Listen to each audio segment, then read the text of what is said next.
Hey, how's it going?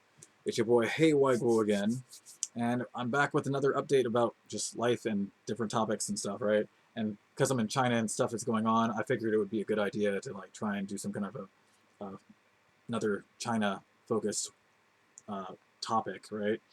So there's a lot that's happened. I started with Batman because one of my heroes, Kevin Conroy, passed away, who I consider Batman, like the definitive Batman of all Batmen in general, right? Uh, really amazing person.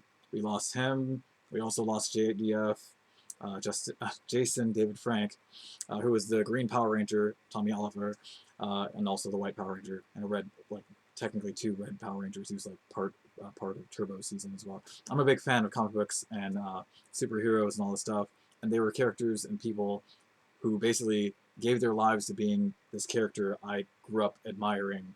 So I had to do a small tribute to them. Unfortunately, all I could find was like a red shirt. I didn't have any like Power Rangers stuff that I have with me here. Not for lack of wanting it. I actually was probably had probably intended to order stuff even before this happened. I've been following the for years, but yeah, it's a shame we lost Jason David Frank the way we did.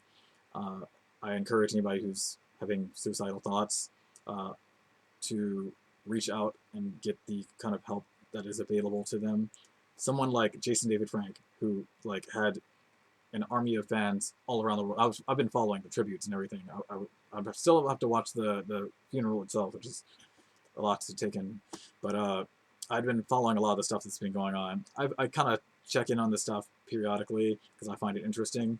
But I wanted to do a quick tribute to Kevin Conroy and Jason David Frank before I start on the topics of what I was interested in talking about, right? And wanted to discuss. Uh, but yeah, it's hard losing such remarkable people, and they were people who like basically gave their lives to being the hero that they portrayed, the kind of person they portrayed in their character on the screen, right? And they're just iconic, and they were part of my childhood and many other people's childhood. I was looking at the tributes and stuff online, and I'm looking at people like chime in at with different other actors, whether they're other Power Rangers actors or other people who are fans of the show, right, or grew up with it, right? And it's it's a lot to take in, but what was encouraging was, despite how sad everything was, the love that still shows up, and the devotion and the fandom and everything, like the love for both the character that they portrayed and the way they delivered them, and also the actor themselves, right? Whether it's Kevin Conroy or Jason David Frank, uh, they're just. I was seeing tributes from people around the world, and it's kind of surprising because I like Power Rangers doesn't seem like as like for a lot of people for a while it wasn't at the top of their mind. It was good game, like the popularity has been going up and down, right? I follow it, and it's when we lose somebody like Jason David Frank, like Tommy, right, that we kind of reevaluate just how much of an impact something like that had on who we became as a person, and what made us like value many of the things we grew up to value, whether it's friendship or justice, etc., etc. And that's been a part of my life, so I'm just gonna get that out of the way. I'm gonna now shift into the topic about China right now because I'm in China still, and also I've been doing like I've been looking into different things to try and make sense of like overarching geopolitics and what's going on in the world, right? And one like the I broken it into two parts. Essentially, first part is lockdown because we're on lockdown still. I want to talk about that in more detail because I feel like there's lots of different stuff going on, and like maybe people looking from the outside in, they're maybe seeing it like in a different light. So I want to add context and perspective. Maybe some of it I've seen some of the news people and different uh, people speak about online before my internet connection started acting funny, understandably, but like given circumstances. But there's the lockdown, and the second part will be more on just general geopolitics I'm observing between the United States and China, and like why is this going on this way, and like can't we all just get along, kind of shit, right? Like why does it keep ending up in this situation? Like why are we still doing the Trump trade war, et cetera, et cetera? But let's start with lockdown. So I made notes again, which is faster, right? Let's see. Yeah, okay. So first one is length and intensity. Typically, the lockdowns have been about 3 to 9 days, depending on the length of a vacation. I've noted a pattern. Basically, we were getting locked down pretty much after each major vacation, it seemed like the pattern formed. I'm pretty sure like we took like 3 days, like within the first week of being back, we actually would have like a lockdown, or like up about 3 to 9 days or so, right? And of course, it's gone up from that point, and it's like this is the longest one since the very first lockdown we've had, right? And it's the most widespread as well since the very first one, I think, as well. What else is going on? So yeah, the length. That's about the length. About the length of lockdown. It's a bit above normal, but at the same time, considering China still considers the virus a significant problem, and I mean the rest of the world just kind of seems like they mostly gave up or adopted. We'll give them benefit of the doubt of or adopting strategies that are more vaccination focused. I'm just gonna like lean into that and hope that people can like do the right thing. Wish they would, but it doesn't seem like that usually plays out that way. But yeah, so the length has been increased. This is the longest one thus far.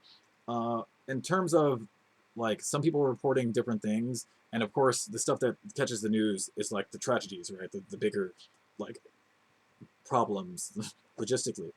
And to consider like one, you have to realize China has 1 billion people. They're worried about like the virus spreading and what it might do economically and other stuff in the long term, because they're worried about like they like no matter what people say about China, I do genuinely believe that China cares very deeply about the world. Their government cares about their people. Like what the fuck? A lot of people I meet in the West from other Western nations here or other Americans even.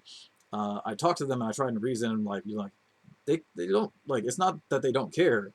In some ways it might argue that like they care a little too much sometimes, but like they do seem to like genuinely care. It's both a like practical thing, but I also think a genuinely altruistic, like a sincere like devotion to the history, because it's like a several thousand-year-old country, right, technically. So yeah, there's that length. There's also the intensity. So let's get into the intensity of this.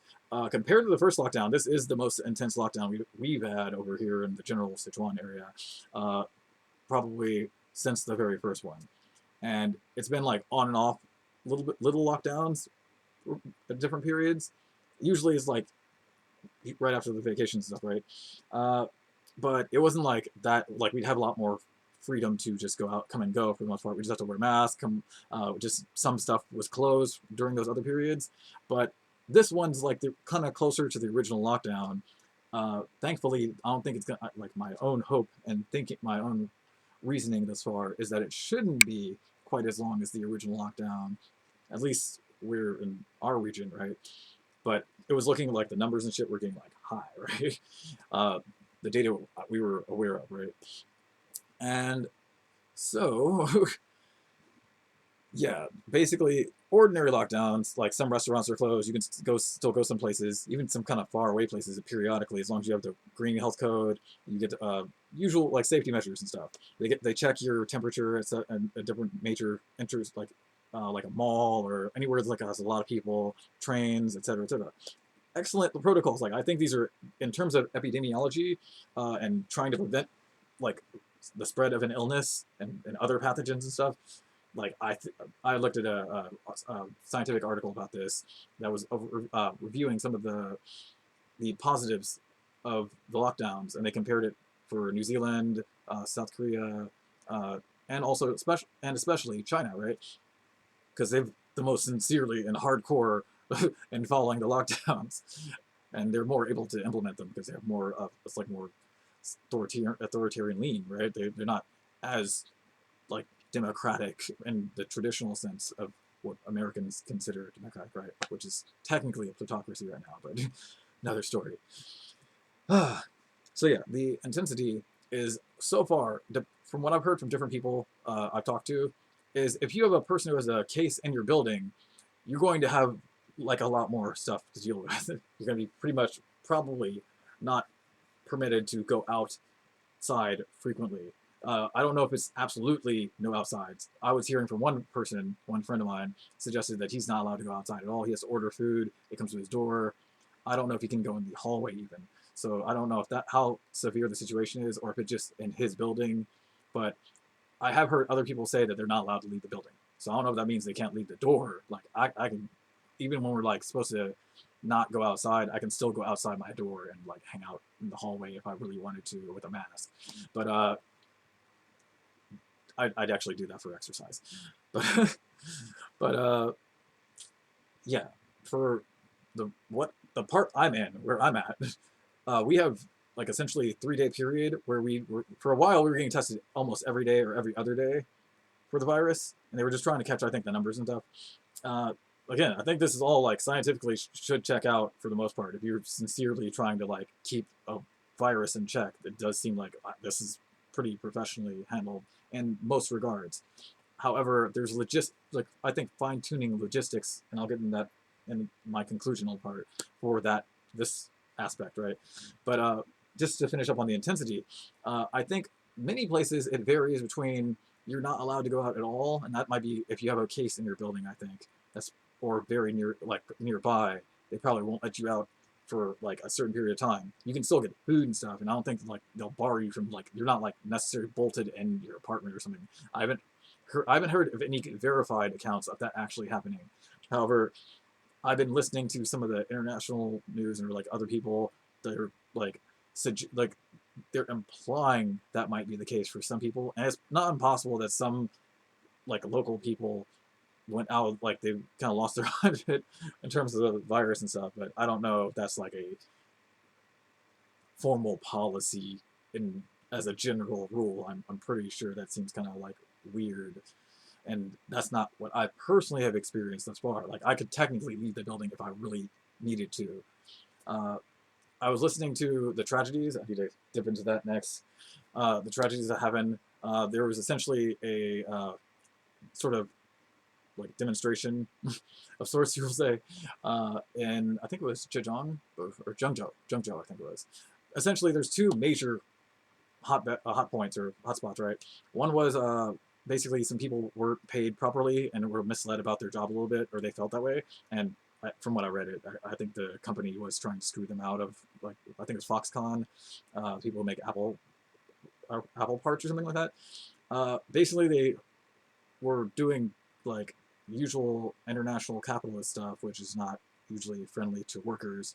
And I looked into their history, and it looks like they've done this not even just in China, but like they employ like they're one of the biggest employers in China. So it seems like they might either have subsets, or the company itself has a tendency towards trying to like get one over on people who are workers.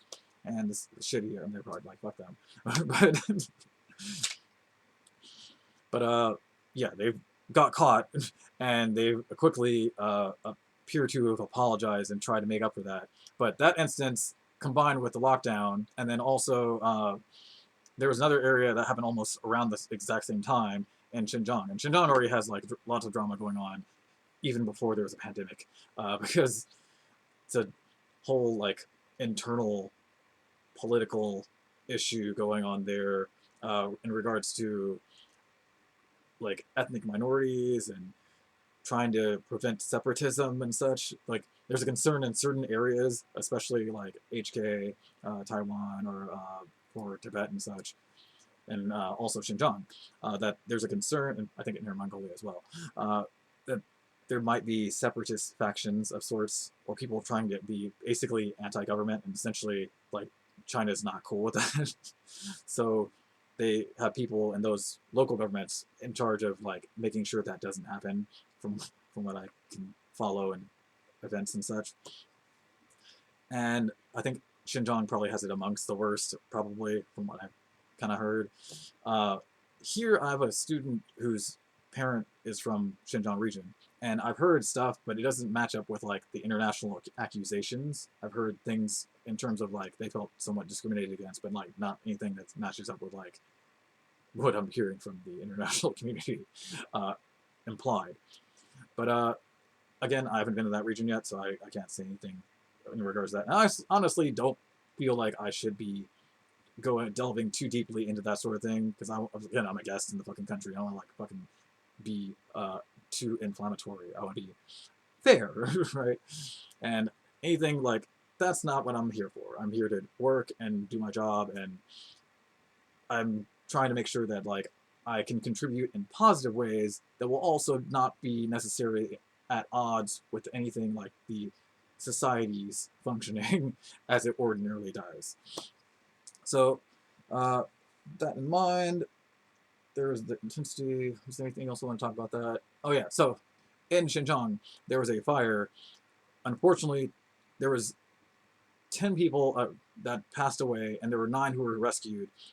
It has not formally been confirmed, but it was implied by people in the, like, I guess, online or something, that the COVID, like, protections or, like, the barriers and stuff or something like that was, like, an obstacle to them being able to do their job effectively. They still saved, like, 9 of 19 people, so it's, like, almost half, which is, like, I mean, I'll, like, know what the infrastructure and other system like I've heard the infrastructure and other stuff was a major factor as well. So it's just I'm cautious of people because like I've talked to a lot of other foreigners and a lot of them are just mad that they're at home. So this is kind of frustrating because like some people like that was an actual tragedy, right? And also the situation with the factory workers and stuff like that was also a tragedy of sorts. But some of the stuff I've heard from people online, especially other foreigners, a lot of them are just mad about the fucking lock. I got some person. A lot of them are just mad about the lockdown. So anything that seems like it's kind of like an opportunity to seize on like that kind of frustration seems like what people kind of like snowballed into is what I get the sense of. Because my situation is like inconvenient.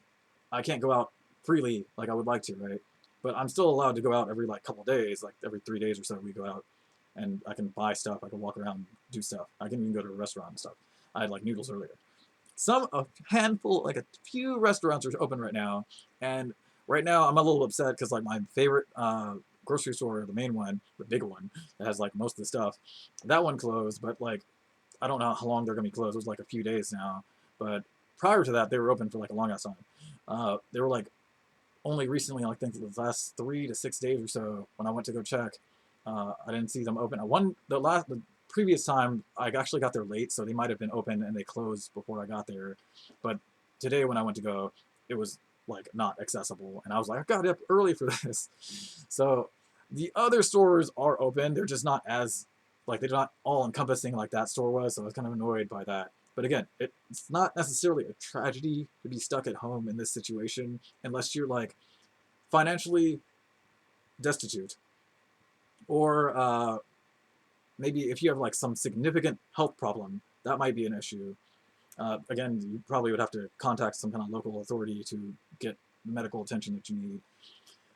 And then, or if something like some bizarre accident happens, the fire, I think they want to blame this on the lockdown, and it's possible there was maybe a contributing factor, but I honestly think what seems like really is the case is that people were upset about there being a lockdown. They're like, look, this is an example of things going wrong. Stop the lock. Like they'll find like any reason that like is possible.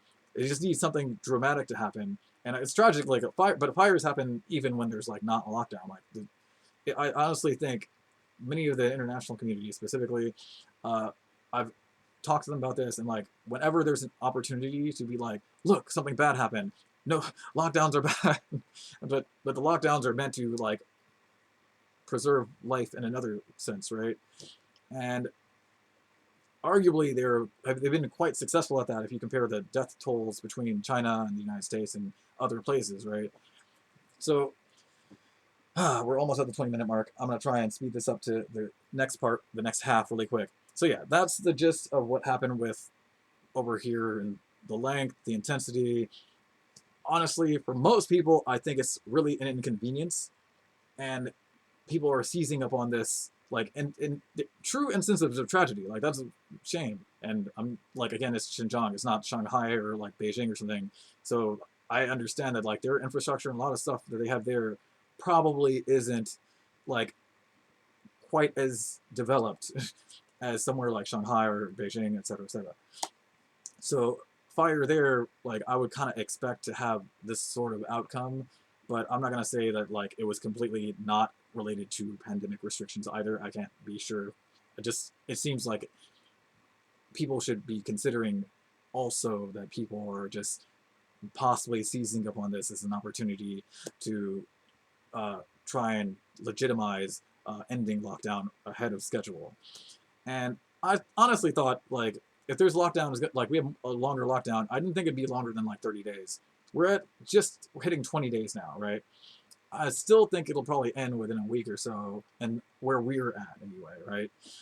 Uh, there's a couple reasons. I'm not going to get into everything right now because I have other parts to get to. But I have reason to believe, I think it'll be probably a shorter period of time than most people expect. Because a lot of people, like, what could be done better, I think, in terms of, like, logistics. In fact, the only thing I really feel like is worthy of, like, reflecting on and adjusting is definitely probably the logistics. You want to make sure like it's easy for people to get food. You want to have like some people were like a little bit paranoid, like, oh, can we trust this? Maybe they're just trying, like, it's like sort of paranoia that builds up. I guess being in house does that to some people. But you want to make sure that there's greater transparency, verifiability in terms of like these health codes and all this kind of stuff. And then also that people can get food very conveniently, like if the store closes. They do have a pretty robust system of delivery here. Like, it's pretty impressive system. You can order a lot of things. Though a lot of stuff is closed right now that you would prefer to like eat at. Like, I can't go to McDonald's or anything. I can't even order at McDonald's right now. And there is a McDonald's here and a Burger King and a Pizza Hut technically, but all of them are closed right now. There are other small restaurants you can order from though. And then let me think. Is there anything else? Oh, logistically speaking. So yeah, I think improvements I would suggest, or I think would help if I was doing this kind of thing, is definitely want to make sure people are taken care of and like they like provide for them to have the means to endure a lockdown, right? And then also give them reasons to have confidence, like things are going to be okay, and like like so they can like have an update of like about how much longer do they think it will be, because I think some people are like exhausted just thinking like, oh, it's been over 10 days, and then they'll like start to think like it's never gonna end. But I mean, I'm pretty confident it's not an eternal thing, right? As they say, everything ends, so to speak, right? But yeah, that's what the gist of the lockdown situation seems to be. And I think if they just improve the logistics, it would be a much smoother process. And it does seem like they've been doing that. That they've tweaked a couple of different things, durations for like the lockdown, like for people who've been on containment or something, like you before you get here and stuff, how long you have to be in quarantine, lots of different little aspects here and there to try and make it somewhat more palatable, less exhausting, or less draining on the soul. And then some stuff is really convenient, like the codes, the temperature checks. That's pretty smooth. It doesn't take that long, and it's pretty robust system. I think not perfect, but like pretty solid. Also, financially, I think they need to make sure that they help people who are struggling financially. That's like an issue in any country, like right. If you have any disaster, you want to make sure that the people who are most vulnerable are also supported against some kind of disaster or some requirements imposed upon them. So yeah, next I'm gonna speed through this next part because it's already been past 20 minutes. Ugh, I hate myself for that. And again, I'm not gonna edit this. So, uh, the United States and China trade war and like the back and forth that's been going on. There's been a lot of inflammatory stuff going on from Pelosi visiting Taiwan to like just continuing the Trump trade war. That seemed like a bad idea, but like Biden's like the nice like he's the Trump light in some ways. From the leftist standpoint, he's like a Trump light, right? He's just not Trump. That's his main draw. Again, I'm still waiting on the whole full, like, everybody's waiting on student loan debt to be forgiven. It wasn't even the full cancellation of student debt. I better not get into that. Maybe I'll do another video complaining about Biden not doing enough stuff.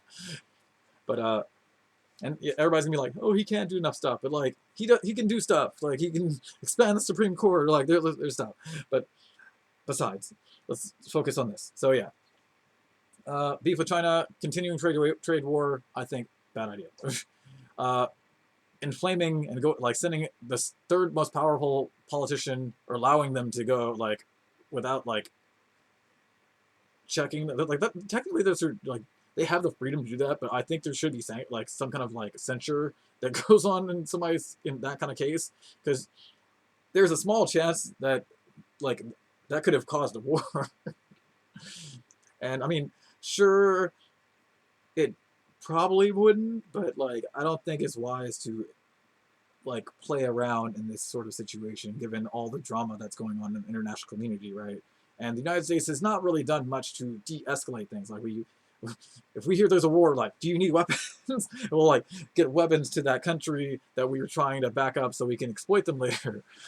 And on that note, let's wrap this up. 26 minutes, okay.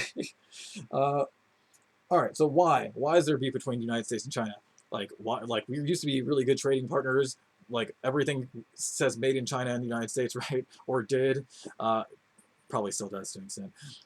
But the reason is the United States' economy, and in a lot of other ways, like, the United States is fucking up. Like, our country is like really embarrassing itself. First of all, we allowed Trump to become president. That was already the most embarrassing, pathetic thing we could have done as a country. Like, that's pretty low, like, to fall. It's a extremely huge fall from grace. Like, I know Andrew Jackson was terrible, and a couple other presidents were like garbage, or like just horribly corrupt and bad for the country.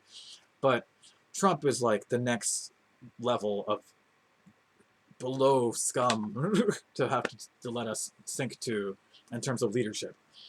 And I'm not a big fan of Biden, but again, not Trump. That's the sad, sickening truth, is that even though Biden is supremely disappointing in a lot of ways, he's only done slightly. Like, I have to get excited about him doing his job. Let's put it that way. And yeah, I'll prevent this from being an entire criticism of Biden or that for right now. But yeah, the logistics is the United States is worried about losing international hegemony, right? And this is kind of a problem because like why do we care so much about being in charge of everything?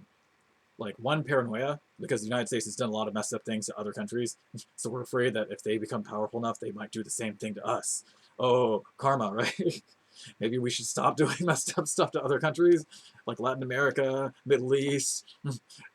Yeah, but there's that. And then also, for economic reasons, the United States wants to, like, mainly the billionaires in charge of the United States, right? The plutocracy, elite, basically want to continue to have, like, the gravy train run forever. And they need to, like, they can't just do that within the United States. Like, capitalism can't stay within its own borders and survive because it is insatiable greed. So you have to expand outside and, like, exploit other countries and take their stuff for, like, whatever, ideally for free from the capitalist standpoint. If you can get it from them, like, from free, or like impose some kind of unfair trading circumstances, that will probably happen, right?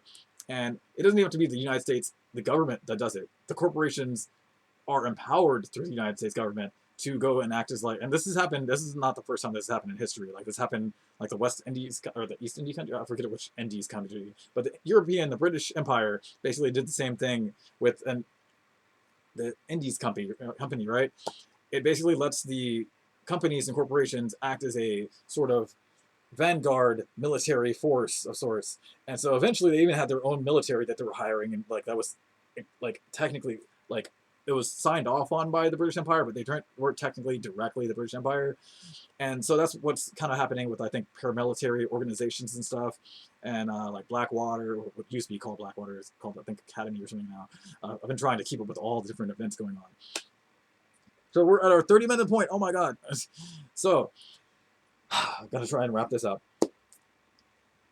Review the points. American hegemony. One, we're embarrassing ourselves. Our country is embarrassing itself, and we're like bad at doing so. Like, we have gridlock. Our government doesn't work for us. It works for corporations. It's kind of a vicious, self-defeating cycle, and both parties tend to play into it. The Democrats are just like somewhat the less evil of the two, and this is extremely frustrating from a like, if you want the country to work, period, right?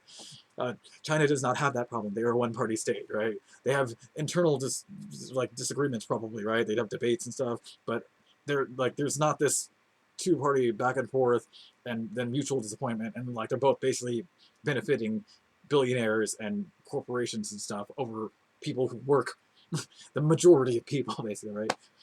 And so there's that. Also, there's the geopolitics aspect of it. America's, again, afraid of having anybody near its power, and China is, of course, near its power. So, and it's going to overtake it economically. And this does not necessarily mean they were going to go be all militarily, like do all the vicious stuff we do to other countries, like bullying other countries necessarily. Because, like, I've heard people compare what they're doing in Africa, like the trade and stuff that they've been doing for a long time, that people have been like, oh, they're being like colonization or something, but like, the deals are pretty flexible deals, like from what I've heard, and I think most of that was just really Western spin to try and scare people from, like, in those countries, from doing business with them, instead of like the predatory loans and stuff the IMF and the Western world prefers that they take, so they can take their stuff, right? It's capitalism, that's how they work. And so there's that, and then the need for special resources, right? There's different things that all our corporations and stuff have need of, and for some of this, it is somewhat of a national security issue to some extent. I acknowledge, like, clean water, like, but again, this is something we should be figuring out through the UN, and we should be coordinating and having fair trade, not just free trade. Free trade is like, you can screw anybody, and it's like, good luck, right? Every man for themselves, and like, it doesn't correct centuries of injustice at all. It just digs the hole deeper. But fair trade, at least you're trying to fairly compensate the people involved so they can have a better standard of living and develop their own country and become on equal footing and be a civilization, like a functioning society, instead of like pillaging them economically. And so there's that. And China happens to also have a lot of special resources that we would love to have access to, like, without any limitations. And that's also one of the reasons the United States hates China's government, is that, like, they won't just give up their stuff. They're not stupid, because they know that, like, they're anti-capitalist. They know what capitalism does, and the whole predecessor, like, they're predicated as a government on not falling victim to capitalism like the Soviet Union did, or many other countries around the world, whether it's Chile under Pinochet, or like all parts of Africa, right? So yeah, there's rare earth metals there. There's stuff that's like, there's a bunch of other stuff that's valuable in China that's, like, primarily in China, and there's not widely available. And the United States wants that shit, right? They want, and so that's, there's a term, casus belli, and so, like, they'll try and instigate, from what I've observed, right? The United States likes to, like, poke the bear, like the dragon, right? Try and, even with Russia, like, Russia's kind of crazy, but it's been acting this way, and it's been acting out after years of the United States, like, kind of just ignoring the problem, and, like, or exacerbating the problem, right? Give them no room, like, back them in the corner, and, like, make them all, like, they're already paranoid. Like, our governments were already not getting along a long time ago, and then they feel like we've kicked them when they're down. I think I did an entire video on that already. But yeah, so that behavior leads to the country gonna acting, and the West will write this off as like, oh, they're acting crazy, but, like, from their perspective, it's like a self-defense response, right? It's like we're not gonna be like cornered. So yeah, that's the main reasons, pretty much, why United States and China have such a hard time getting along, and just you can just boil it down a lot to the economic systems, and the economic systems fundamentally like decided the sort of political system, how it's like operating right now, and this has been like going on forever now. But yeah, this is what my contribution to the discussion is for right now. I'll have to stop. It's already been way too long. So 35 minutes is long enough. I hope that was somewhat insightful and gives people food for thought, and also maybe makes people not so quick to be like demonize another country for their actions. Like presently, like if I was gonna criticize somebody, like Iran, just obviously is an example. Like they're doing stuff. They're a theocracy though. I expect them to kind of act not normal. Like they're not functioning society. They're a theocratic nation. A theocratic, like first of all, having a theocracy usually does not, especially under Abrahamic religions, doesn't usually go well. But yeah, that's a whole nother video. So yeah, thanks for hearing me out. I hope this was insightful or helped. Please, if there's thoughts or questions or something, I would like to discuss these kinds of things, and I'm always trying to learn more, and hopefully it makes the world a better place. Because honestly, like I think if the United States were to become a socialist economy and a socialist like country politically, we wouldn't necessarily have these attitudes about like a zero-sum game of everything. Like everything seems like it's always being put into a zero-sum game, and that's not good for the world because we're gonna end up in another world war. We don't want that. Like we don't need more wars. We're not like trying to become a world that's more and more paranoid. We have interdependence. We need each other as humans, and problems in one place often will like there's a karmic relationship. So I'll end it there. You guys have a good day.